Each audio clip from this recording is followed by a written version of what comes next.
Good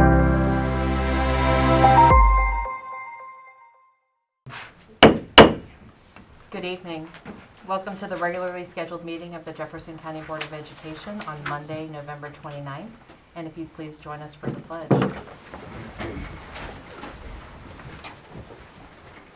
I pledge allegiance to the flag of the United States of America and to the republic for which it stands, one nation, under God, indivisible, with liberty and justice for all.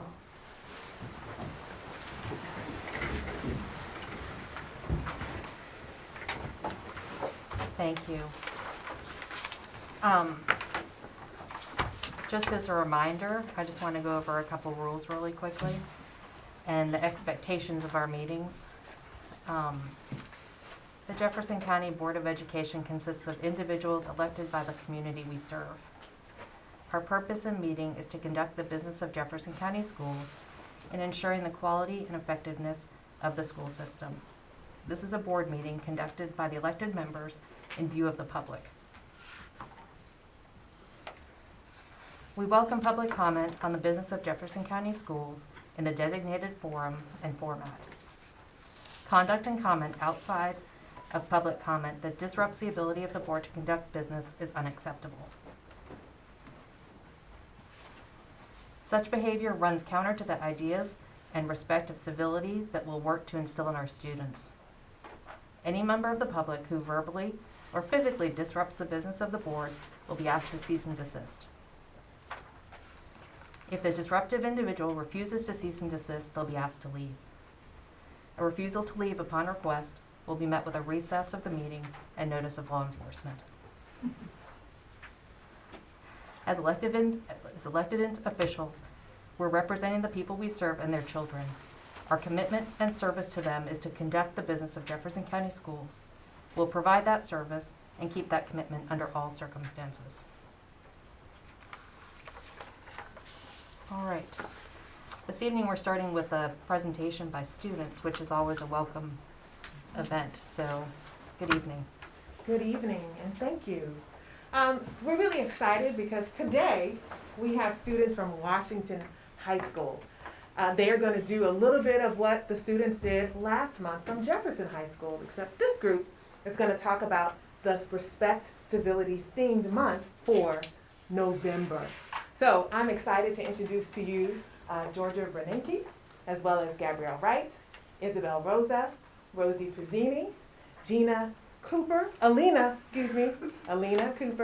and Brenda Maraqueen. So I want to introduce you to these students, and these are leaders, and they're going to take over from here. Next slide.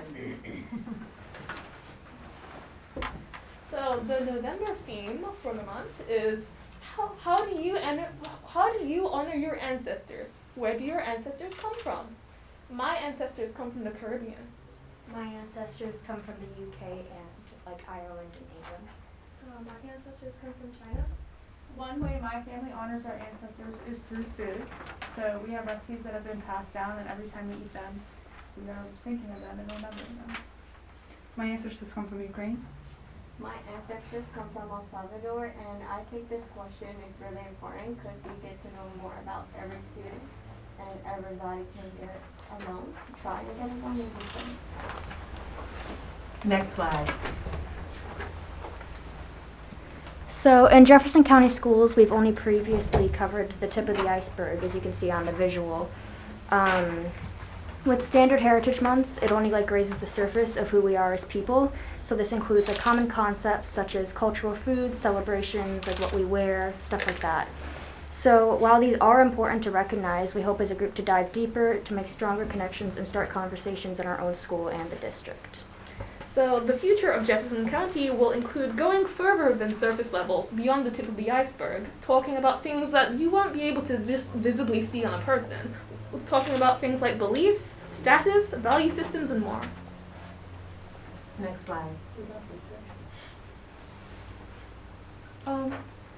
Tomorrow, Jefferson High School is celebrating this month by doing a cultural heritage clothing day. Staff and students can wear their ancestors' clothing. Yeah. So Next slide. At Washington High School in the upcoming weeks, to honor this question from November, we're going to have a really big map. Here it is. We're going to hang it up in the hallway to our lunchroom, and we're going to have stickers, and we're going to ask people to put stickers where their ancestors come from, so we can hopefully get people talking and discussing. Next slide. Celebrating diversity with respect and civility, like student-led, It's personalized is respectful for and customized for each school, so they would get a choice for, and there's different options. Like they can do a day for, they can wear their traditional clothing that represents their culture's colors or their flag colors. And yeah, they can choose from here. Each school can do what they like.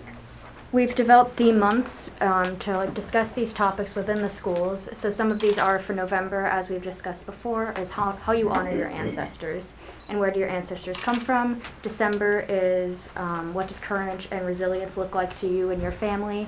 And January is what does the concept of time look like for you and your family. February will have what does self-care look like for you and your family. March will have what is a hero to you? Who are the heroes in your life? April will have what does your family look like? And May will have what does respect look like based on your age? Nice. Next slide.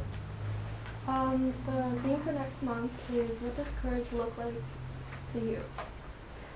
So each school will get a choice board, like she's holding, for the activities that relate to December's theme, and they can choose one that best fits their school and get people talking.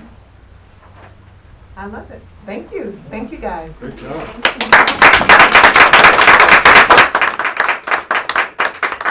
Really appreciate you coming here to share it with the board and with the public and talk about what's happening in your schools, how you are facilitating these respectful conversations with civility and modeling that for us.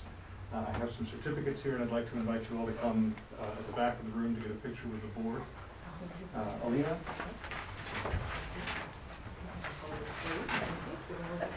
Go ahead and file back, let's get everyone in. Gabrielle? Did I say that right? Yes. Rose? Isabel? Go that way. Georgia? And last but certainly not least, Brenda. Got it. Thank you all. Bear with me while I set up the show.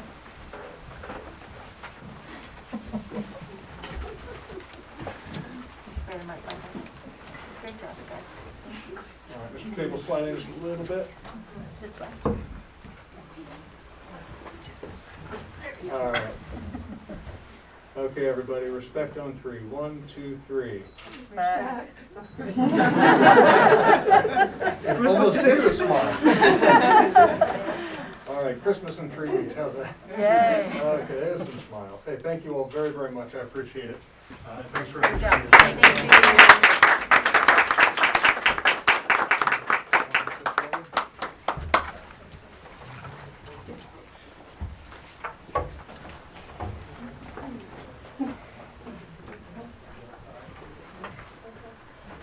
That was great. I'm sure today was an especially long day for them after having, 9 days of sleeping in and then having to go to school all day today, so. All right, Deputy Superintendent of Operations update. Mrs. White. Good evening, board members and everyone. I'm going to start this evening with a technology update. Technology is currently upgrading our phone system. This upgrade is necessary for our phone system because our former system was at the end of life and was beginning to fail even though we were taking redundant measures. So to keep operational continuity, technology began the process of upgrading the Cisco phone system last spring by replacing outdated hardware. In July, they worked with our vendor to secure pricing through a government contract. Currently, most of our outdated hardware has been replaced thanks to Mike Davis and Blue Ridge interns. We're really proud of the technology department for working with interns who are up and coming and fostering their growth while they do their work. And they're very helpful. It's a great relationship. Currently, technology is upgrading our server hardware and software systems in collaboration with our partners at Alpha Technologies. This is taking place this week. There will be no disruptions to our phone service. We want to reiterate that to everyone. Work will be completed after business hours and communicated out to administration. To date, our tech department has swapped out 450 phones, and they have 50 more to go. They're also working on delivering hotspots for all of our students. Every student who's asked for a hotspot has the hotspot, and there are more on hand in case we need more. In transportation, they've begun work with our architects. They're one of the first partners other than our staff at each school that we work with to plan for site preparation. They're working on creating safe and effective traffic patterns for our 2 new elementary schools. Transportation has been working to upgrade the software for the cameras on the buses as well. The vendor is replacing end-of-life cameras. Many of them have been on there for several years, and it's just time for replacement. The software upgrades will make it more efficient for viewing video when necessary. This project is ongoing, and we anticipate its completion by July of 2022.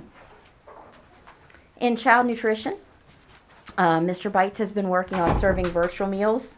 We have a delivery method that is new this year where we are delivering virtual meals for the same cost right to the homes of the students who ask for them.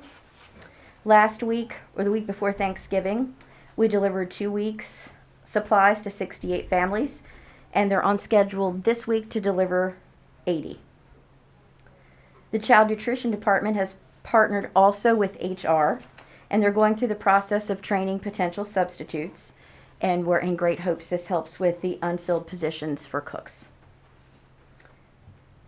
Mr. Bites is also preparing monthly meetings with the cafeteria managers to help deliver a consistent message throughout the county in regards to certain aspects of food service. He wants to be proactive, and he's been assisting kitchen staff by ensuring that there is consistency across the district with all aspects of food service for our students. Finally, this evening, I'm very excited to talk about bond projects. We've been busy behind the scenes with our planning. And on Monday, November 15th, as I said, we met and planned with transportation for traffic patterns on the site. We'll begin work soon with Department of Highways for roadway traffic patterns as well for these 2 new sites. We met at 1:30 p.m. on Monday, November 15th in the Page Jackson room with the Page Jackson Alumni Association. We're working on getting oral stories of the former students and the alumni, gathering artifacts, and the alumni members worked with the interior designer in order to get some concepts for the room ready. So they have their homework. They're going to gather some artifacts and prepare their oral stories, and then we're going to meet again. It was a very exciting and productive meeting, and it's going to be a great and fun project. We're looking forward to it. We met the same day with the Shepherdstown Education Specification Committee, which is comprised of staff from the school. They were very excited to see the concept plan for the site. They saw traffic patterns. They also saw the interior, what the school's going to look like, and they got a sneak peek of what the exterior is going to look like. And as that was unveiled, I have to tell you, there were oohs and ahs. It was very exciting. They were excited with everything that they saw, and they're ready for us to move forward. Today at 3:45, we did the same thing with the Ranson Education Specification Committee. And they looked at the same things that the Shepherdstown Committee looked at, and they're very excited about their plan. They also saw a sneak peek of the outside of the schools, and I have to tell you, that is the most exciting part for me. Very excited at the next board meeting to share that with everyone. And Mr. Jones, our principal architect, will be here in order to do that. We'll be meeting with local school improvement councils from each school. That's the next step we're taking. Tomorrow we're going to meet with the Ranson LSIC, and on Thursday, December 2nd, we're going to meet with the Shepherdstown LSIC. All bond projects are on time. They're in various stages of planning, and if you don't have any questions for me, that's all I have to share with you. I have some questions. Absolutely. What's the difference between the LSIC and the specification committee? Right. The policy spells out, state policy spells out, we have to have an education specification committee, which is a steering group for the planning of a school. So it is comprised of various stakeholders in the school, including service personnel, teachers, the principal, the architects are on that, and I sit on that as the superintendent's designee. So the difference between that and the local school improvement council, that is a council that is in state code that has to have certain members on it, including 2 or 3 community members, service personnel, teachers. So there are 2 different groups with 2 different focuses. This committee we put together specifically for the purpose of building a new school, where the LSIC is a regular thing that's at every school.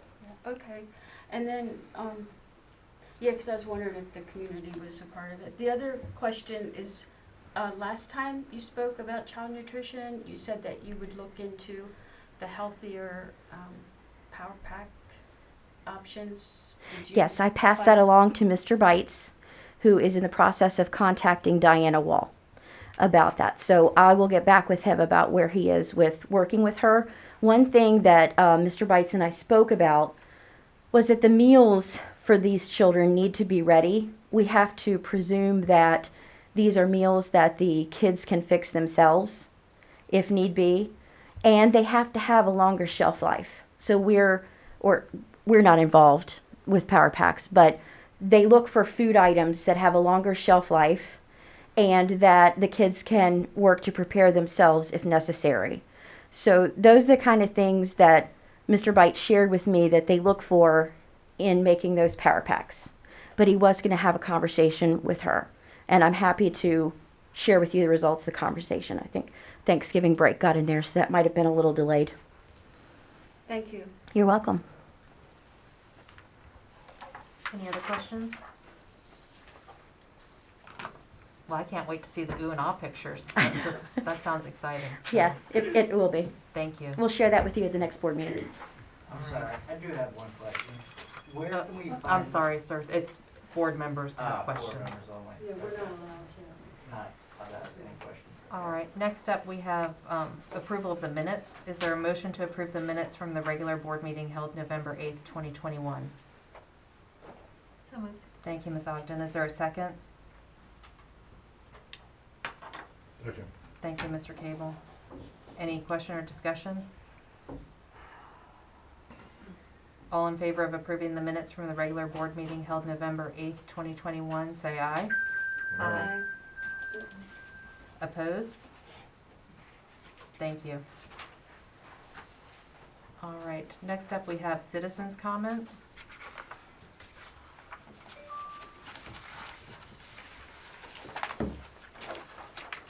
First up, we have Judy York, followed by Maya Humphries. And just a reminder, speakers are limited to 3 minutes and prohibited from making negative or derogatory comments, using a name or position by which an individual can be identified. Comments may not be threatening, profane, vulgar, or abusive, or the speaker will be required to cease his or her comments. First up is Judy York. All right, thank you. Last week, November 20th, was the annual Transgender Day of Remembrance to honor the memory of the transgender people whose lives were lost in acts of anti-transgender violence. So far, 2021 marks the highest rate of violence on record for this community. Over the past few Board of Education meetings, I've been disturbed to hear remarks during citizen comments promoting misinformation and ridicule towards transgender youth, their families, and the support being provided by Jefferson County schools, faculty, and staff. Transgender kids are some of the most vulnerable in our community. The Human Rights Campaign's website acknowledges that support from parents, teachers, and guidance counselors greatly improves mental health and well-being of these kids. And the opposite is true. Transgender children are more likely to experience anxiety, depression, and are at greater risk of substance abuse and homelessness when the important adults in their lives are dismissive or hostile towards them. These kids are at the greatest risk of suicide compared to their non-transgender peers as a result of rejection, bullying, and other victimization. As a community, as a public school system, it's important that we educate ourselves so we can better support transgender children. Of those I know who are in or who have gone through the Jefferson County school system, I can affirm that there have been pockets of support among peers, faculty, and staff. I have so much gratitude for this. When students feel safe to fully express themselves, they're better able to learn and thrive in school. Our Board of Education can take bolder steps in supporting transgender as well as other LGBTQ and minority students by leveraging sources from the Welcoming Schools program. After this meeting, I'll send the welcomingschools.org link to the board. This program offers resources on topics such as creating LGBTQ inclusive schools, embracing family diversity, preventing bias-based bullying, and adopting welcoming and affirming policies. I encourage the board to review these resources and explore how, as a school district, we can offer more affirmation, respect, and support of our transgender youth. And to those in our community who seek to use citizens' comments portions of the board meeting to spread misinformation and ridicule towards transgender youth, I'm asking you to stop. Stop using this platform to make fun of these kids and the people supporting them. Your stereotypes and jokes are a cruel and disrespectful form of bullying that promotes the misinformation and violence that Transgender Day of Remembrance weeps for.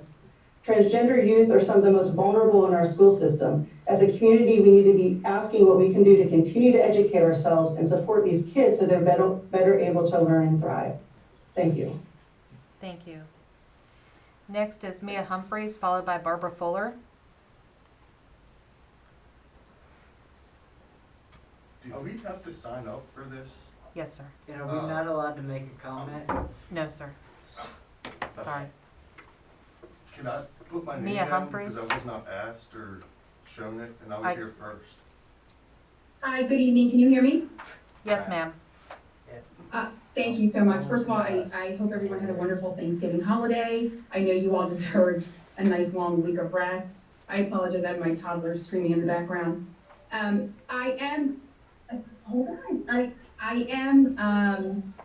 sorry that, you're good.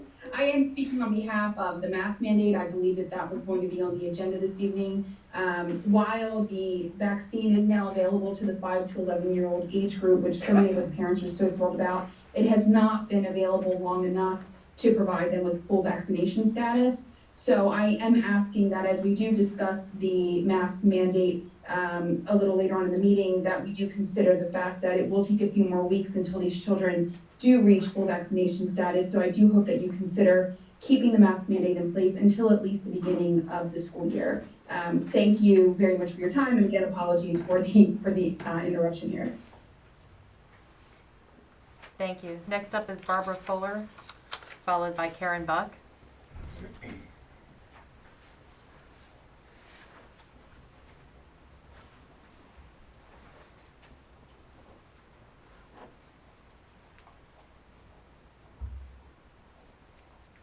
Good evening, how are you? My name is Barbara Fuller. I'm running for one of the upcoming empty seats for the Board of Education. Over the Thanksgiving holiday, I received an email, and I'm really just kind of looking for some sort of clarification.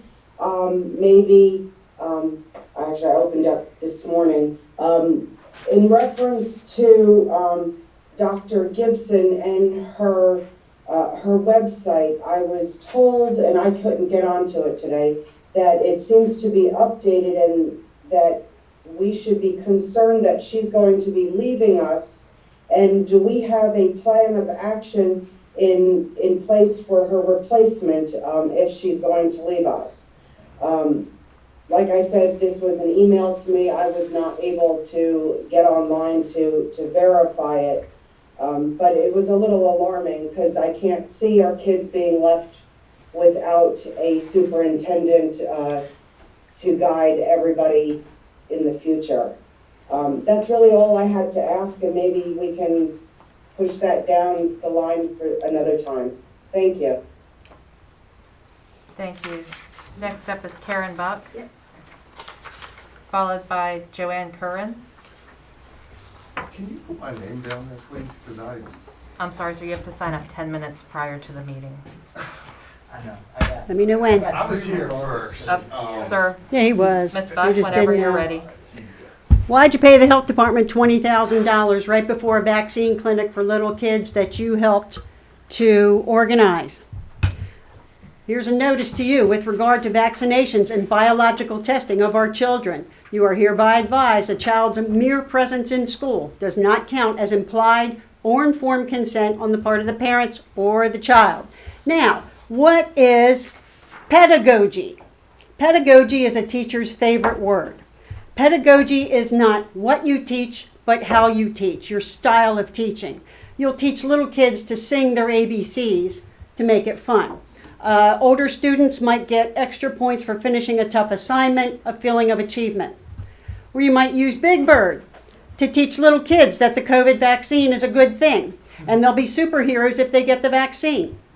Or you might have a school person teach a group of hand-picked young people that they are diversity ambassadors. You might trot them out in front of the board meeting and have them lecture parents about diversity using the cultural iceberg model. Developed by Edward T. Hall, an anthropologist, in 1976, the cultural iceberg model is a study in human behavior and how to manipulate it. Using pedagogy, you would change the model to make it more interesting for teenagers. You would include things like skin color, race, gender, sexual orientation, and sexual identity, as well as division, whatever that means. Things that were never on the original iceberg model by Edward T. Hall in 1976. These are subjects meant for college-level studies, not kids with no life experience behind them. Amen. Under the guise of manners and civility, you might teach young people that we have to respect all kinds of sexual preferences, including pedophilia. Now, what does all this mean? It's called behavior manipulation, and the FBI calls it grooming. A pedophile will groom his victim before the attack. Hitler groomed the Hitler Youth. Some even snitched on their own parents. Our kids are being groomed. For what? I'll leave that up to you parents. You can figure this out. Teach your kids what their rights are. Question authority. Get your kids out of these camps and vote next May the 10th. Thank you. Next up is Joanne. Sir, please be respectful. I am. Next up is Joanne Curran, followed by Jennifer Krause. I do think you should let more speakers speak. Me too. Oh. Oh, put my mask back on. Okay, welcome to tonight's poetry class. Some of you may be familiar with tonight's style of poetic responsive reading, maybe from your long ago church upbringing or from a song. So tonight I will read a line and you will all respond silently with the phrase, "The world has gone mad." Remember to feel your lines because your masks mask the poetry in your heart. Let your expressions be your voice. Let's practice. The world has gone mad. Full disclosure, I learned this from former New York Times reporter Barry Weiss when she was on CNN and finished each statement that way. For example, she said, "When questioning lab leaks in Wuhan is racist, the world has gone mad." So let's continue. When rioters are not violent, but parents are terrorists, the world has gone mad. When children are taught they are divided by race and it is called progress instead of segregation, the world has gone mad. When you can't say out loud in public that there are differences between males and females, the world has gone mad. When the most grammar that students learn is how to use people's chosen pronouns, the world has gone mad. When we ignore MLK's dream, the world has gone mad. When we embrace interracial marriages for decades and then tell their children one of their parents is a white supremacist, the world has gone mad. When government says parents shouldn't be involved with schools, the world has gone mad. When schools believe graphic, gay, or any sex is valid literature for middle school students, the world has gone mad. When we force masks on children, even when the labels themselves say they don't prevent COVID, the world has gone mad. When politicians can keep healing medicines from the public, the world has gone mad. When invaders are welcomed unvaxxed, but frontline heroes are fired, the world has gone mad. When an African American woman elected lieutenant governor of Virginia is called a white supremacist, the world has gone mad. When feminists don't stand up for female athletes as males compete against them by saying they're female, the world has gone mad. When boys can enter girls' bathrooms and adults can't foresee the inevitable outcome, the world has gone mad. And when people think defunding the police is a smart idea but are surprised when violent crime increases, the world has gone mad. And when they say gender is fluid but nobody asks why race isn't fluid too, the world has gone doubly mad. And when teachers use school time addressing social, emotional feelings and all manner of gender and racial absurdity over academics, the schools have gone down the drains. We the people are mad, poetically speaking, of course. Absolutely. Please put Thank my you. name Next down. up is I was Jennifer here Kraus. first. Sir, I'm sorry. No, That's our I was policy. here first. That's our, Your policy, I was Sir. here first. Right, please put your Ms. phone Kraus? on silent so we can hear the speaker, please. Thank you, that'd be great. Ms. Kraus, I was whenever here you're at ready. 6 o'clock. They were purposely doing it. No, sir. Stop. We have rules. Ms. Kraus, whenever you're ready. Thank you. At the last Board of Education meeting, one of the members of the board claimed that critical race theory is not being taught in Jefferson County, and that was a lie. Last year, my son was given an assignment that included a video produced by the far-left organization ACT TV, a self-described progressive media company for political activists. They've worked for Occupy Wall Street, the Bernie Sanders campaign, and the Trump resistance movement, to name a few. I'm going to play part of that video for you tonight. And if you'd like to see the full assignment, as well as the rest of this video, please visit my Facebook page at Kraus for Commission. Activities. Kevin and Jamal live only a few streets away from each other. So how come they're growing up in such different worlds with such different opportunities for success? The answer has to do with America's history of systemic racism. To understand it better, let's look at what life was like for Kevin and Jamal's grandparents. Decades after the Civil War, many government agencies started to draw maps dividing cities into sections that were either desirable or undesirable for investment. This practice was called redlining, and it usually blocked off entire black neighborhoods from access to private and public investment. Banks and insurance companies used these maps for decades to deny black people loans and other services based purely on race. Historically speaking, owning a home and getting a college education is the easiest way for an American family to build wealth. But when Jamal's grandparents wanted to buy a house, the banks refused because they lived in a neighborhood that was redlined. So Jamal's grandparents were not able to buy a home, and because colleges could prevent them from attending through legal segregation, their options for higher education were really scarce. Kevin's grandparents, on the other hand, got a low-interest loan to buy their first house and got accepted into a handful of top universities, which traditionally only accepted white students. This opened up a wealth of opportunities that they were able to pass on to their kids and grandkids.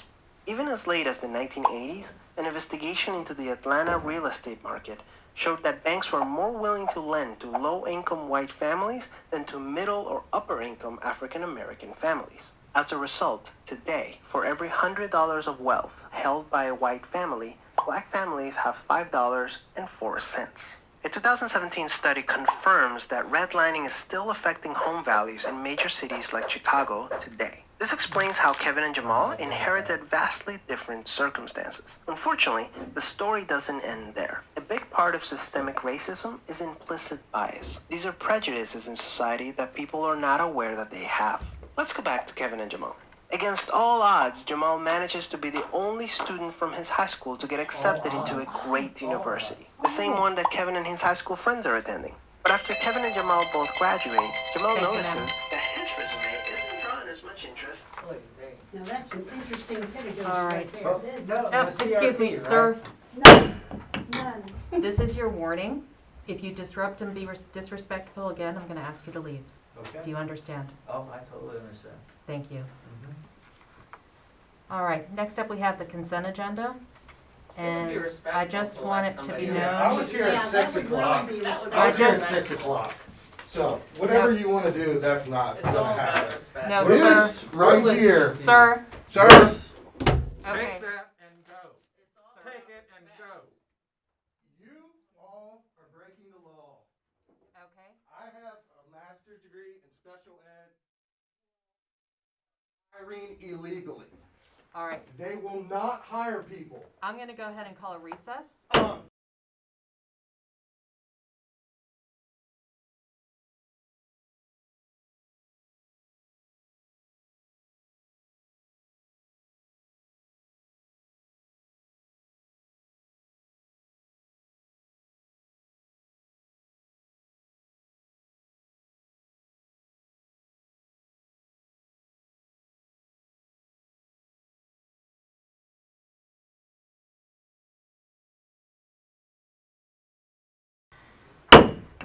Call the meeting back into session. All right, so the consent agenda. Before we vote on the consent agenda, I just want it to be known that I'm going to recuse myself from the consent agenda because of the fact that myself and my husband are listed on it to be approved drivers for Washington High School. So is there a motion to approve the consent agenda? Were there any changes before we make a motion, Dr. Gibson? Number 3, ma'am, there was an error in the assignment of the school. It wasn't, that retirement was from C.W. Shipley and not Shepherdstown, Illinois. Okay, and that's the only change? Yes, ma'am. All right, is there a motion to approve the consent agenda with that adjustment to number 3, making it C.W. Shipley? Thank you, Mr. Cable. Is there a second? Second. Thank you, Ms. Ogden. Any question or discussion? I have a lot of questions about it. I don't, at the last meeting, the consent agenda, a person was given a position, and then the person's resigning. She was given the position to start on the 9th, and then the current one, she's resigning from a different position on the 11th. It would be very helpful in answering your questions if you could use the numbers or Okay. well, as long as there isn't anything, as long as there's no personnel issue with the person. If you're just questioning process, we can help I don't those. understand how they were given one job on the 9th and last week. And I just noticed when I was reading through the minutes that because they're on both, and there's 2 people that show up on Okay. both. If you could point those numbers out, perhaps we could help. Okay, so number 1 on the public content, the resignation Yes, ma'am. as a substitute teacher. Yes, for the ma'am. 11th. And then at the last meeting, they were somewhere down here. They had a position that was to start on the 9th of November. Can't find it right now. I don't know, do you have to resign? Yeah, we've processed a lot of personnel actions, so you're gonna have to tell me what she was on the last board agenda. She was 24. She was approved as a substitute aide to start on the 9th. Correct. Okay, so that helps me right there. So basically what happens is that you cannot hold a service and a professional classification. So the service, the substitute aide, is the one that she wants. Therefore, you have to resign as a substitute teacher because that's a professional role. So, but shouldn't she have resigned previously? It doesn't matter the timing of it as long as we get it processed. the last consent agenda is correct, that this person is employed. Yes. Okay. Yep, that's correct. And then there was another person in a similar, well, the other one, she's resigning from different positions, but these positions, she resigned back in maybe September. Just trying to understand. Who, can you give me more? Yeah, so number 4 on the previous agenda, it's a similar position, but so she resigned on effective 10/22 From, from a position. do you know what position it was? Yeah, it was assistant fall cheer coach. Uh-huh. And then this time it says she's resigning, but the date is earlier, and it's winter cheer coach, but it's effective September 24th. Yeah, I mean, she's resigned from both cheer positions, fall and winter.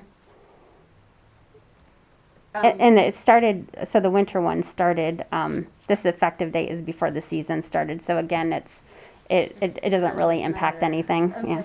So the other ones are just all these people, like 11, 12, listed twice, 16, 17. Yep, 2 different classifications.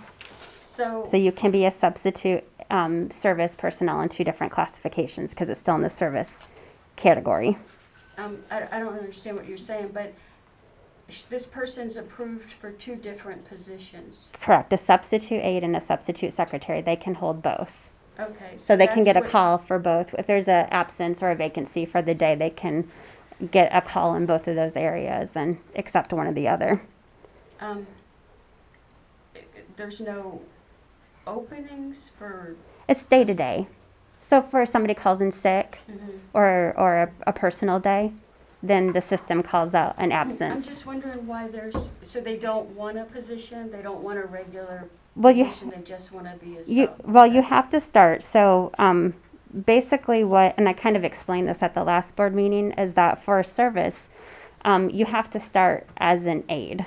Or as a substitute, I'm sorry. You have to start at the substitute classification. That's how you're appointed first. And then you can get into a regular position.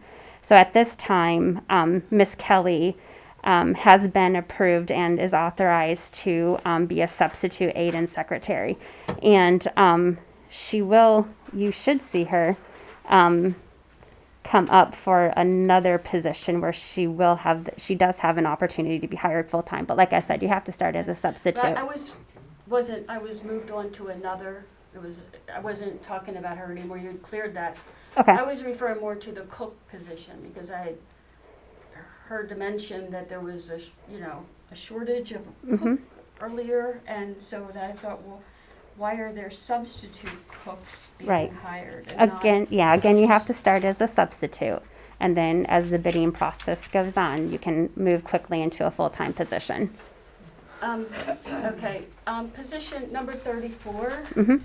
I just feel like if there's such a need for teachers, why are so many moving into being coaches? I mean, shouldn't we be retaining our teachers? Well, coaches serve a valuable role as well. That was part of the developments that Mr. Banks had spoke about with providing supports to the teachers and to the schools. It is a longer contract, so it is an opportunity for an educator to make more money. So it has a financial benefit for them as well. Yeah, I understand that. I just feel like right now, when there's such a teacher shortage, I believe that the administrators are the technical academic coaches in the schools, and to keep taking our teachers and moving them into coaching. I mean, you know what you're doing. I'm just saying it. I just keep hearing about this shortage, so it makes me wonder, why they would be, maybe. Anyway. Yeah, and the coaches can also, as they're assigned an academic coach, they also have the availability to substitute as well when there's absences. There's several position creations, so 37 through 40. 40. What is this upstream aid? Yes, great question. As you recall, we received a grant back in the very early summer, late spring, that funded the early literacy program for the horse-powered camp, the early literacy program. And so what that grant did is it also provided for after-school clubs. So since we didn't have any positions created to provide that support for the after-school clubs, and that is what number 38 is to provide the teacher support for the program. And then number 37 is the aid support for that program as well. Okay. And then the junior accountant 3, that is a new position that's being requested to provide support for the payroll department. The biggest concern that we have right now is the amount of processing and demands that are placed on the payroll department at this point in time, that they need the support in order to process everything that is channeling through the department. It's if you're not familiar with which I wouldn't imagine you would be, but if you're not familiar with the payroll processing in West Virginia schools, it is a very, very manual process, especially when it comes to substitutes and substitute pay, 1/7 pays, anything that we do on a normal basis, but anything additional that we're running through the payroll process. It's just the very nature of it is a very manual process with WEVIS that we're required to use. And with the huge growth in substitutes, it's been very time consuming on our 2 payroll employees. We've also made massive expansions to the summer program, the summer experience program. And this is also a separate pay. And the responsibility falls outside of the regular school year.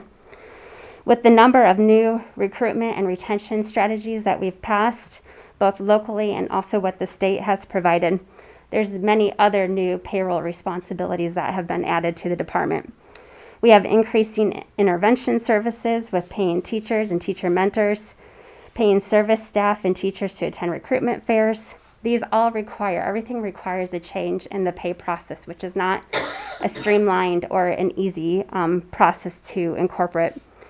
We have the new micro badging program that we're going to be bringing on that's currently under development, and will also result in additional paycheck processing added to the current ones based on their level and participation with this process.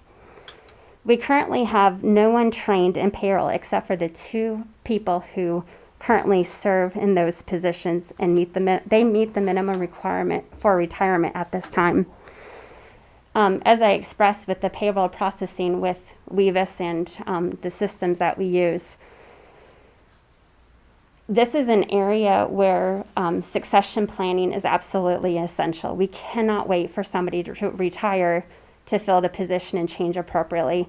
That training has to start now in order to sufficiently provide the best payroll services for this school district. It's going to take a lot of time and experience with using that system. It is a very complicated system and very complicated payroll processing requirements. Well, instead of paying teachers to Sir. be Sir. a PE teacher Sir. or a volleyball coach, why don't we start training them and giving them incentive to be Okay, in sir. people organizations or Out. HR? I'm Sir. already walking out. Thank you. You guys are just ridiculous. I can't wait to come back Thank next week. Jeez, no CRT. Like, you guys are just... All right, I'm sorry, You guys are Ms. Lauren. dumb. Please continue I'll about be how running important the eventually. accountants are and how Watch out. hardworking they are. I'm sorry, what was that? Please continue about how hardworking and important the accounting Okay. department is, because that's very near and dear to my heart. So, Okay. And so that is the basis for why the finance department is requesting an additional junior accountant to help with the payroll processing requirements, and also to prepare somebody in order to fulfill that role when one of our dedicated and hardworking payroll employees makes that very difficult decision to retire from Jefferson County Schools. Are we actively seeking a replacement for the current accountant? Because didn't that position or person get hired for something else? And are these positions to replace an accountant? Yeah, 40 is, yes. So we had somebody who has resigned, and so we want to bump that from an auditor accountant 3 position to a junior accountant 3. And so when that position is filled, then we would eliminate that auditor accountant position. So that would be a position change and not another position added to the. It sounds like it's a drop down. No, it's a bump up. So a junior accountant is more advanced than the auditor accountant? Correct. That is correct. Yes. So how does number 29 play into this?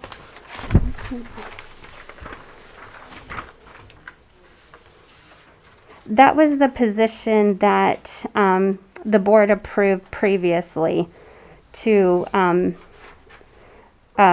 move a payroll supervisor, which is it's more of an accountant 3 position, secretary 3, to a junior accountant payroll supervisor. So that also bumped up, met the criteria for that, and that position was created, and that was approved by the board, and we have the person reclassification who can qualify to move into that role. Are these positions 39 and 40, is the thought that these would be service personnel moving like that position 29 appears to be? Yeah, so 29 gave the opportunity for the career service letter, which the board approved, to follow that plan. And then 39 would provide the same opportunity if we have any internal candidates who would also like to be considered for the career service ladder. So not necessarily then? Not necessarily, but it is our hope that that would benefit one of our current employees, yes, in the school district. I just, yeah, I don't know enough about that. I guess Ms. Skinner makes more sense of it than I do. There was one more thing, and it was one of those, it's number 14 and 15. I don't understand. I understand you said that they have to be a substitute first, Mm-hmm. but this person is a substitute and a custodian at the same time. I'm sorry, which one? 14 to 15. A substitute cook and a substitute custodian? It's substitute custodian and then also a custodian 3. So he's called a substitute. You said, oh wait, hold on. Are It's you on on? the superintendent's Okay, approval. sorry. It's a I was like, wait a long-term minute, I sub don't and see a sub. custodian. One is a Yes, sub and one's a okay. long-term sub. Yeah, so basically, again, a brand new hire, so he has to start as a substitute custodian, so that's day-to-day substitute. And then we posted the halftime long-term sub custodian 3 at CW Shipley, and he, from the bidding list, he was the one who met the qualifications. When we ranked the applicants, he was number 1, so he was able to move into that, to be able to hold that position. So it's still it's a long-term sub custodian 3. But no matter what, his status is a substitute custodian. But for this period of time, starting 11/16, he's able to hold a long-term sub half-time position at CW Shipley.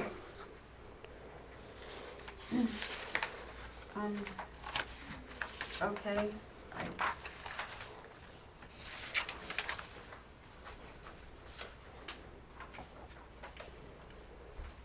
Any other questions? I don't know enough to know what to ask about this accounting, but hopefully it makes sense to you.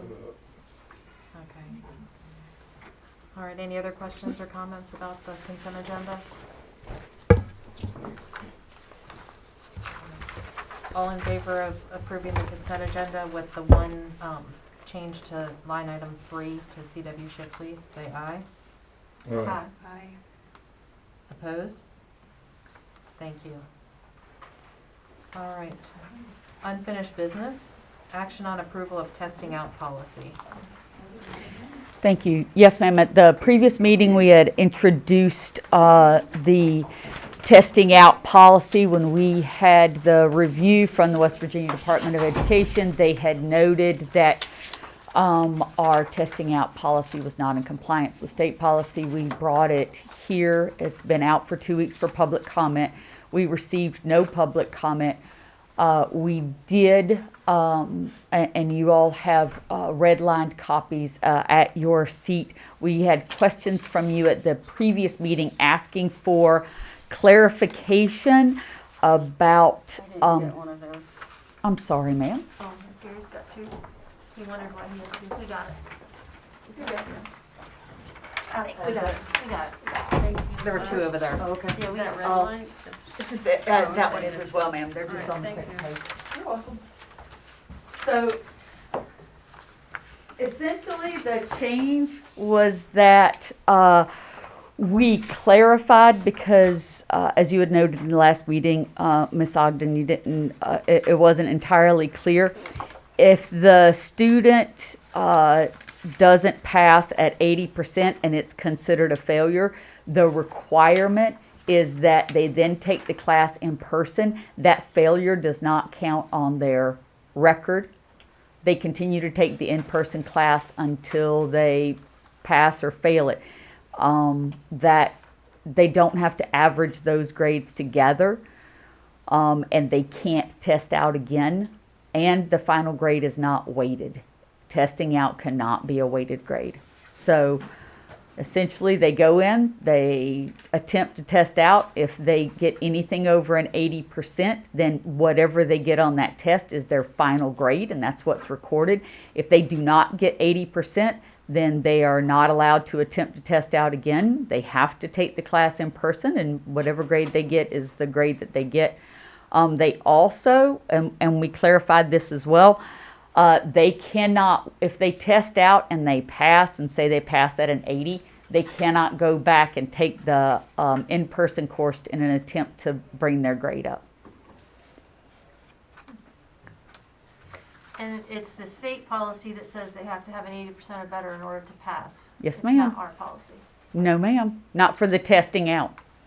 And again, it's interesting that that's not congruent with the in-person. I know, it makes 0 sense, but a lot of things in education in West Virginia make zero Yes, ma'am. sense. The only thing I can think of is they want to make sure you've mastered it, not just passed it. I don't know. Which makes no sense, because they're fine with it for every other class. It's the state. I get it, I get it. All right. Do we want to make a motion, do you want me to make a motion that we put this on the floor first? Because I had just a couple questions. All right. Is there a motion to approve the testing out policy? So moved. Thank you, Ms. Ogden. Is there a second? Second. Thank you, Mr. Cable. All right. Discussion and questions? So the only question I had was, the only other specific, I guess, from reading it is the student will be supplied with a copy of the content standards and objectives and the textbook for the class which he or she wishes to prepare. But it doesn't say when they're gonna get that. But then in the front, when it talks about you have to make application by April 30th. So that's the only other concern that I know has come up over the years that I've witnessed. That sometimes you have to sign up April 30th. The test might be scheduled for, well, we want to get them done before summer break, right? So we're going to do them May something. Well, then you essentially had 1 month to study.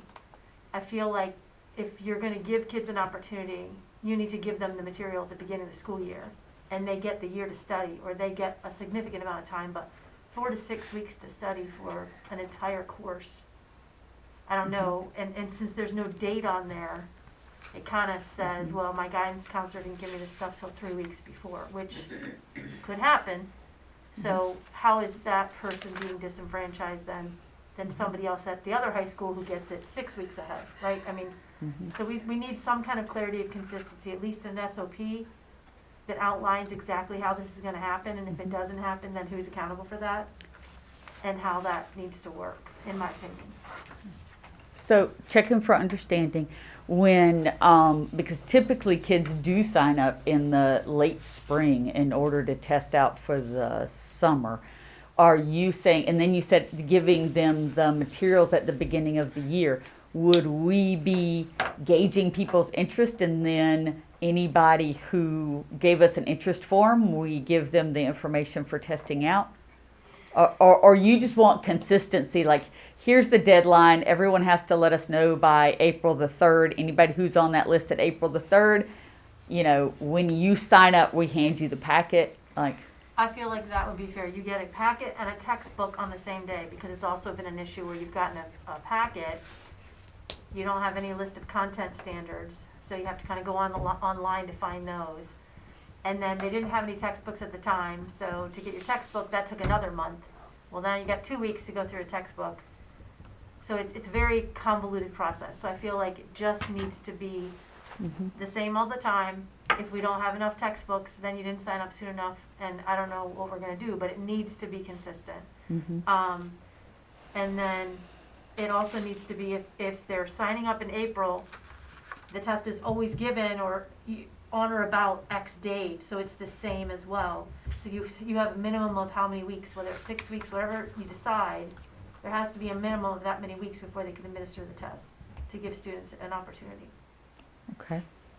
So, and certainly we can, I'm always leery of putting those, in terms of policy, if we put exact dates and then the date of the test changes or the date, then you have to go back and repass policy. So that suggestion of putting this in the SOPs, we meet with, right now we have a monthly progress meeting with all of the high school counselors, because we're ticking off all of those items on the planner, and meeting with the State Department. They are returning at the beginning of second semester to do a progress check for the first semester.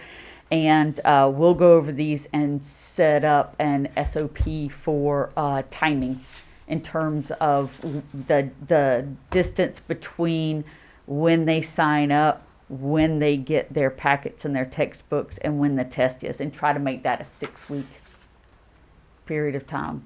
And within that packet, if they can make sure that they get a copy of the West Virginia content standards for whatever class that they're taking, so that they can look at the content standards and at least know these are the areas that are going to be important. Yes, ma'am. Any other questions? Yeah, I had some also. I had questions about the time frame also. There's no, for application part D, the school guidance counselor will forward the application to the county office to the appropriate coordinator. So when a student applies, I think Ms. Ogden was suggesting to give them materials immediately, but does that mean they're automatically accepted when they apply? I mean, they could be that they don't, there's something wrong with their application. So Right. Yes, ma'am. that sounds a little flawed. I'm not sure how it all works, but just to give it to them immediately, why bother the application process? That's one thing. But then at what time frame is the school counselor responsible for, getting this application to the right person? So they, within 10 business days, so that the student knows when to expect, to hear back, so that they can plan, so a date when that they can expect to hear back, so that they can, contact the right office. Where's my, testing situation? So can I ask a question just for Yeah. clarification? So are you saying that once a student submits their application and their qualifying criteria have to be checked because those are on there, that once they've applied, that we would tell them within 10 business days whether or not they were accepted, and once they're accepted, we would give them the materials then? Something like that, yeah, whatever is reasonable. I don't know, 5 business days, because you said if there's a holiday, or, so you just say business days. Or the other thing was part D under testing, they have to, in addition to, being willing to receive this pass or fail with an 80%, they have to also complete projects in the class, even if they're testing out. That's part of the testing out, yes ma'am. So if it's an English class where you have to read 3 novels and write these papers or, you know, do projects, so they still have to do basically a lot of the work. Yes, but they're not simply walking in and taking a test. It's not like college where you walk in and sort of take the test and you get to collect that course. Hey, I know everything that's in here, I get to move on. It's, quite frankly, it's more like, here's a very shortened version of this class so that you don't have to have it in your schedule during the regular school year. There still are, and not every single one of them have the same number or the same content in their laboratory. But for instance, we get a lot of folks who want to test out of health and PE. They don't want a health class, especially kids who are in band and other things, taking up room in their schedule because they want a lot of electives.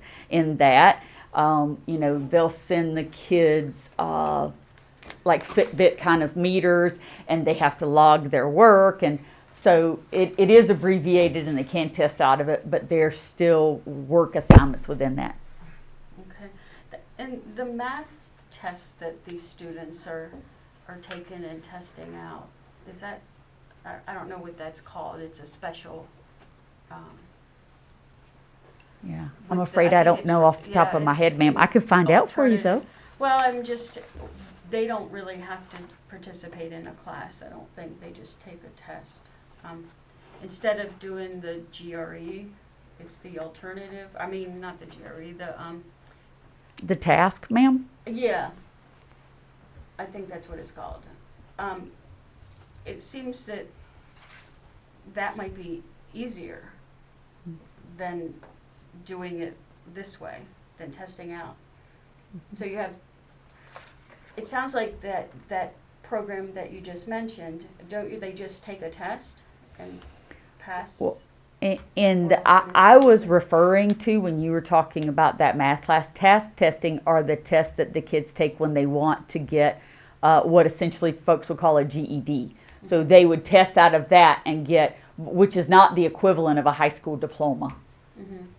But can't they just take it for one subject? That's a good question. There's a certain, and I'm trying to remember off the top of my head how many there are, but let's say you have math and then you have English, and then if you take one and you fail it and take the other one and you pass it, you just have to take again the one that you failed until you pass it. Does that make sense? You don't have to take all of them all over again if you don't pass. Right. So you can't just take the math? So when they're talking about testing out, if you're asking, hey, I know algebra very well and I don't want to have to take algebra 1, can I just take a test, prove to you that I know algebra 1, get credit for the class and move on? No, ma'am. We don't. That's not how the system is set up. Now there may be, and I can certainly research for you, if there's any provision that would allow us to do that as a system. I haven't had that question before, but I can research that and report back to you. Okay. I just recall students sitting in class saying, I'm taking that test, so I'm out of here, you know. Well, and if they failed it, and certainly, ma'am, if they failed it previously and are retaking it for credit, they can move through it at that self-paced, the apex. So this seems to contradict that. It seems that it would be easier for a student to just do that to get the math credit. I see. Yes, when an apex doing that is only allowed for a student who has not who has failed the original credit. They don't allow them to go through, and I know exactly what you're talking about in terms of taking that apex test. They do not allow them to take that for original credit. But so they will sit there and say, I'm going to fail it. I'm just going to take this test. That's very sad. I'm sorry to hear that. Well, it's a lot easier. I mean, if you have other things going on, but that was my experience. So that's why I'm, wondering why the differences, so you could just, anyway, there is a difference. Traditionally, though, this testing out policy. No, I understand. Is I gonna be just for wanted a to- higher level student that wants to get I them understand. before. I just want to find out more about the Apex and how that works. So it sounds like you do have to fail to do it. And then the last question, I know that it's probably standard and maybe it doesn't have to be put here, but for E under testing, maximum time for completing will be 3 hours and 30 minutes. You know, unless you have specific accommodations, I think most Yes, ma'am. people assume that, but It certainly wouldn't hurt to spell it out. Yes, ma'am. thank you. You're welcome, ma'am. And would you put that into an SOP or would you put that into the policy? I can do either. But to her point, it's a federal requirement if they have accommodations on there. But we can be explicit about it in the policy. It's not going to change. The board doesn't have the legal authority to change that. I'm just wondering if we're voting on it, if we need to make that change now, or if you're just gonna put it into the SOP. and we I can will vote do on that it at the will of the board, whatever your preference is. I would amend my motion to include that specifically documented in the policy. Yes, ma'am.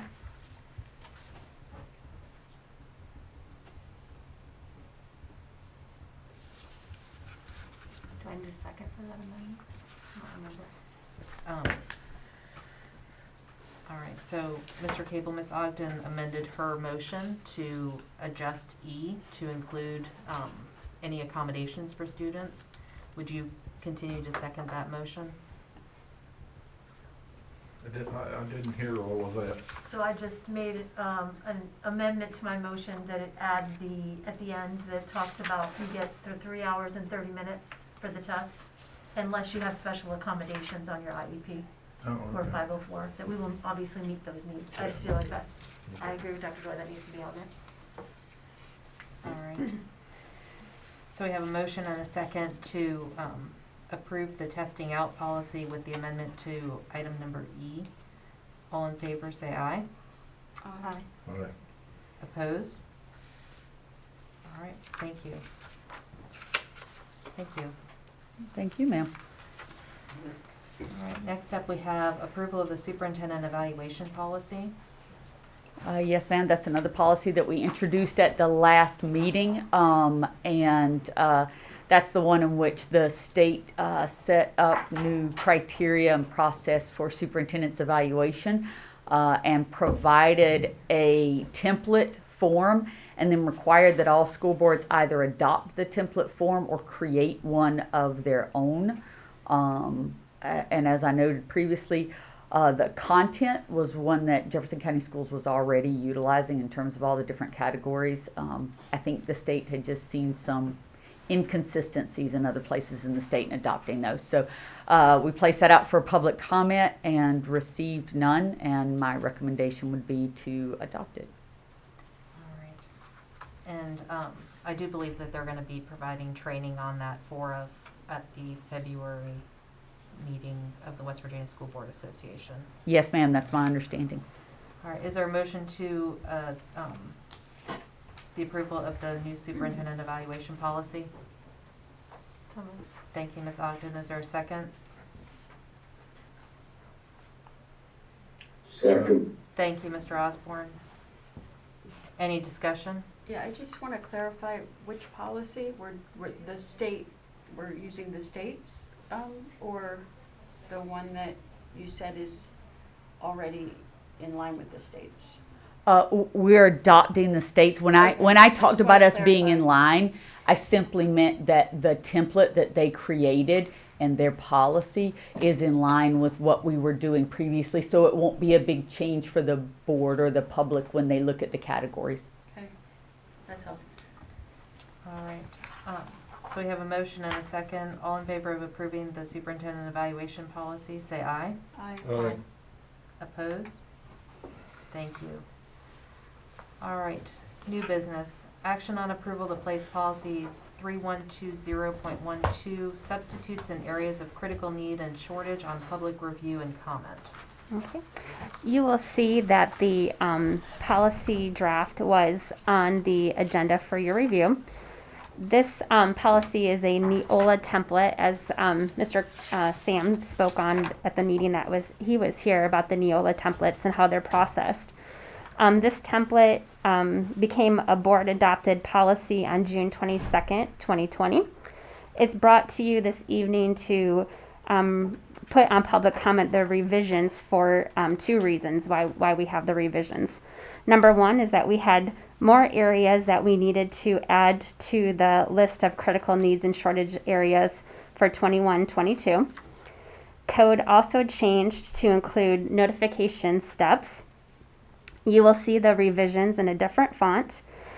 For background on why this policy exists, is that West Virginia Code does allow for professional retirees to work as long-term subs beyond 140 days. 140 days is what they're allowed to substitute in a school year, but they can go beyond that if we have this policy in place. That's one reason for having this policy. The second reason is that areas of shortages and critical need are identified in this policy. That is one of the requirements. And the final piece is that the policy is approved by the West Virginia Board of Education. Our policy is approved by them, but for this year we have to notify them of the changes and resubmit it. As I mentioned, we have the areas in a different color. We have school counselors, health and PE teachers, driver's education teachers, social studies, and vocational agriculture. In addition, I will be adding in the last sentence of the first paragraph, teacher or substitute teacher includes speech pathologists, school nurses, and guidance counselors. The sentence that guidance counselors cannot be designated needs to be struck from the policy because the state did change that to allow for boards to identify school counselors as a shortage area. So with that, we ask for the board to approve placing this on public comments. That way we can get these changes in place and then submitted to the West Virginia Board of Education. Thank you, Ms. Loring. Is there a motion to approve to place policy 3120.12, substitutes in area of critical need and shortage on public review and comment? So moved. Thank you, Ms. Ogden. Is there a second? Second. Thank you, Mr. Cable. Any questions or discussion? Yeah, I have questions. I'm trying to understand what the pay will be for these, so you're saying someone that's retired and they're only allowed to sub a certain amount of days right now by Right. state code or by the They can only go up to 140. So, we're extending that. I'm wondering what their pay is as a sub. If you're retired, are they getting paid what they retire at? Yep, so it doesn't impact their benefits at all, but it is, if they're in a long-term sub where they're working in the year and they're going beyond 140 days, then it's based on code and how we have to pay. It is their degree level and their years of experience that their daily rate is based on. But if they're just a day-to-day sub? Yeah, their then daily rate, yep. It's just this, everybody gets the same daily Right, rate? right, yeah, and if they work up, Okay, yeah. and then the permanent subs, how does that work? Because I looked on the state, on Weavis, and I looked up the permanent subs for elementary, middle, and high school.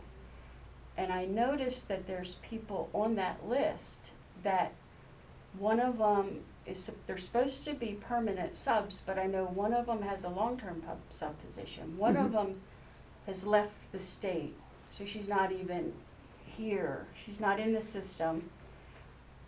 I'm trying to understand how that works. Was it because you had to enter it on a certain day? I'm not sure. Like the October deadline, like the second month, the first week or something, you have to tell the state, how many in-house subs you have or permanent sub positions. I'm trying to understand how that works because I saw some of these salaries, like one was $69,000, and she's justified if she's a teacher, but like one of these people goes from school to school. She subs when she wants. And I think based on my, trying to understand it all, it looks like maybe that's what the state reimburses the school system for this person who has 30 years experience, but it doesn't mean they're necessarily paid that. So you're saying, because if they, and I don't know, so that's why I'm asking, but I know that, are you familiar with what I'm talking about on Weavis? It's under the finance, and you just put in Jefferson County, and then you put in permanent sub, and you'll see the names.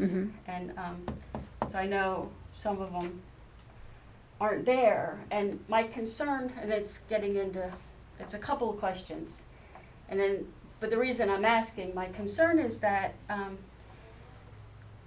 some schools are still don't have enough subs, it appears. And yet they've been allocated maybe one of these permanent subs, yet they're saying they don't have enough subs. So, how is it going to work? How do you determine, and I'm asking too many questions, and let me start from the beginning. So, how are these permanent subs paid? Are they paid at their rate they were making? Even though they've retired, they come back, they're permanent sub in the building, they could just be filing for the hour. They're taking over for a secretary. They're still paid that same salary when they left. Is that correct? Well, I would hope that there's enough teaching responsibilities that they're in need that they're not filing, but they are hired to be the teacher of record. That's what a permanent substitute teacher is. They're the teacher of record, so they assume the full responsibilities as a regular classroom teacher. But they're not in the same class every day. That's different from a long-term sub. The permanent sub in the building, right, is just somebody. No, not the new positions. Yes, but the ones that this policy specifically addresses is you're assigned into a classroom. So that's only for long-term sub, not permanent. Yeah, any long-term I might sub. be able to help. Yeah, I was gonna say I feel like there's a lot of I think questions. there's I'm some not sure. miscommunication. So I believe, and you tell me if I'm incorrect, when you use the term permanent sub, you are talking about, she's talking about jobs that we created, where it is a job, someone applies, and your job is to be a full-time, you show up to my school every day and you sub wherever I travel. Or if you go over 140 days too, yeah. So, but but the policy that Ms. Loring is discussing is not that position. That is a regular full-time benefits position. What she is talking about is retired individuals being able to come in and do day-to-day subbing. That's what and she's unless talking about. they are moving into the long-term sub position, they're still making an hourly, that they're making the same rate as anybody else. Yeah, you get your daily And then rate. once yeah. they become a long-term sub, You make your then salary. they're making the salary that they made before they retired. Correct. Yes, ma'am. Yeah. You got it. But You got then it. Yeah. these still permanent subs then, there are several positions created, and for this permanent sub, those people are making the salary that they left with, or that they. Yes.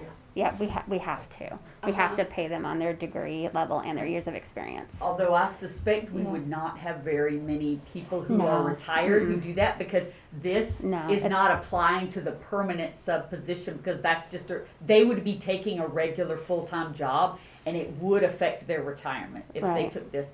That permanent sub position would be just like coming back and applying for an English teaching position in the school. So this would not be considered the day-to-day subs and long-term subs. So Yeah, and the code.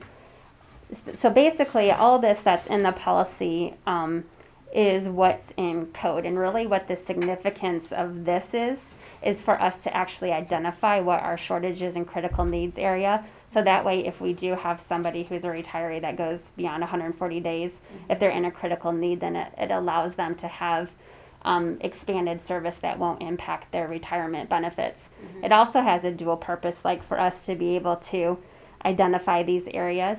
Then you can put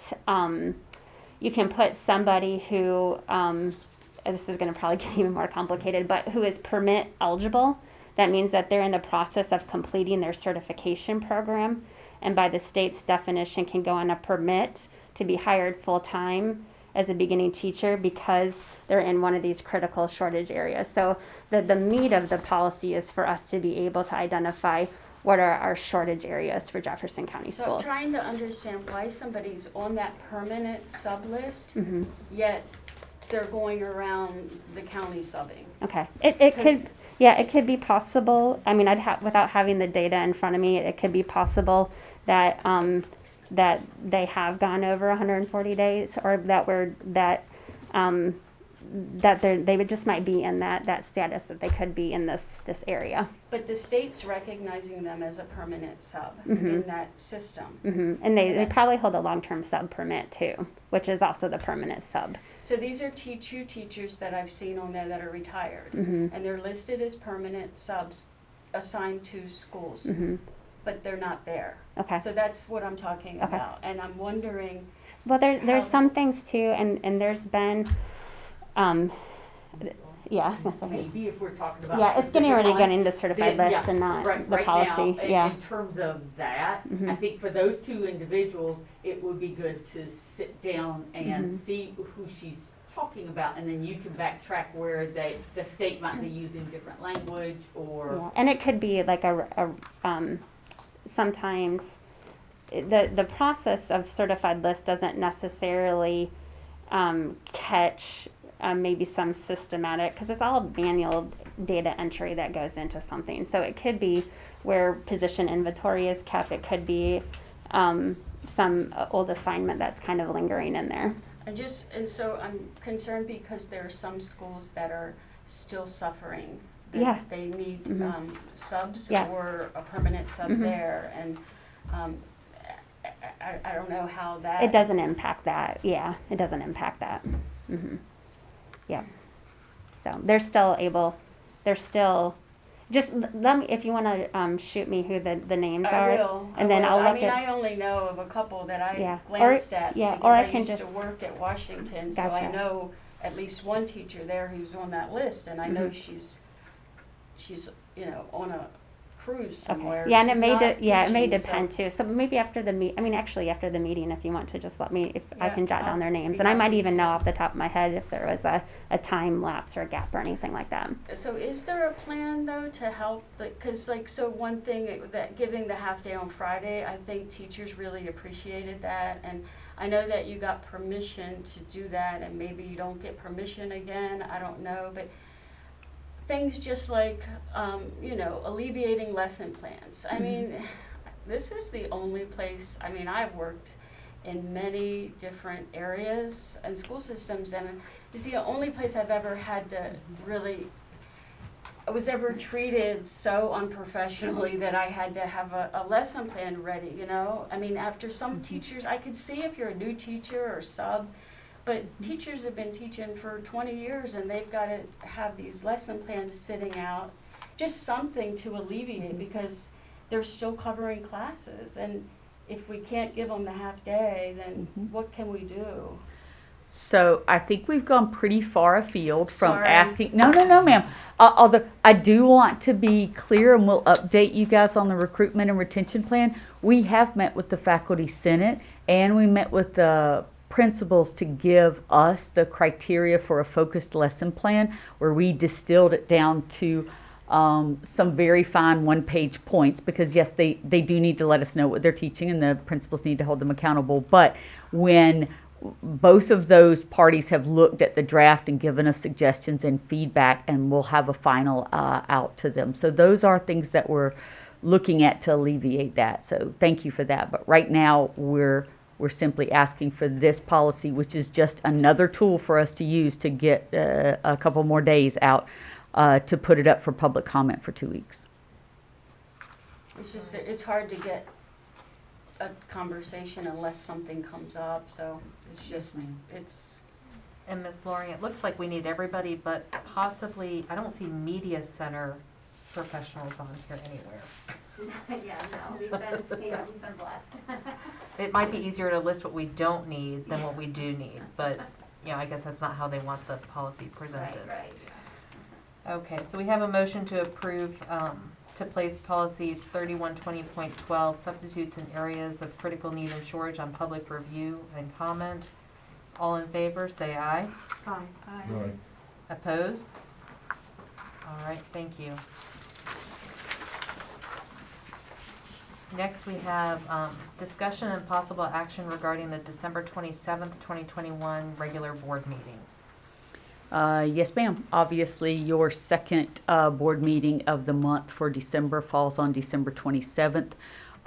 Traditionally, the board has taken a vote regarding whether or not you want to move the date of that meeting or not hold that meeting and cancel it.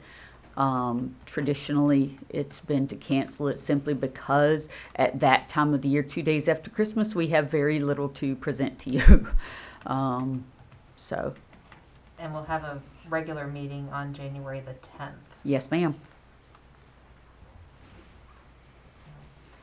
All right. Since I can't remember, not, or I can't remember using that, meeting, I would support or move, to not have that meeting. Okay, so Mr. Cable's making a motion to cancel the December 27th meeting. Is there a second? Second. Thank you, Ms. Ogden. Any discussion? We'll have meetings on the calendar next week and then the meeting on the 10th. Is that correct? That's correct. So if anything needs to happen. We can always, It's Yeah, we can always. the we have something 13th come of up. December, we'll have our regular meeting. 13th. And okay. then the week prior to that, we have 2 calendar meetings. So we've got 3 meetings between now and the end of the year. Yes, ma'am. And the board always has the ability to call a special meeting with 3 days' notice, should you require one for something. Yes, ma'am. All right, so there's a motion to cancel the December 27th meeting. All in favor, say aye. Aye. aye. Opposed? All right, thank you. Superintendent's comments. Do you have any comments for us this evening? No, ma'am. All right. And then we have an executive session on personnel with Yes, ma'am. action anticipated. Is that correct? Yes, ma'am. All right, is there a motion to go into executive session for personnel? So moved. Thank you, Ms. Ogden. Is there a second? Second. Thank you, Mr. Cable. All in favor of going into executive session for personnel with action, say aye. Aye. Opposed? All right, thank you.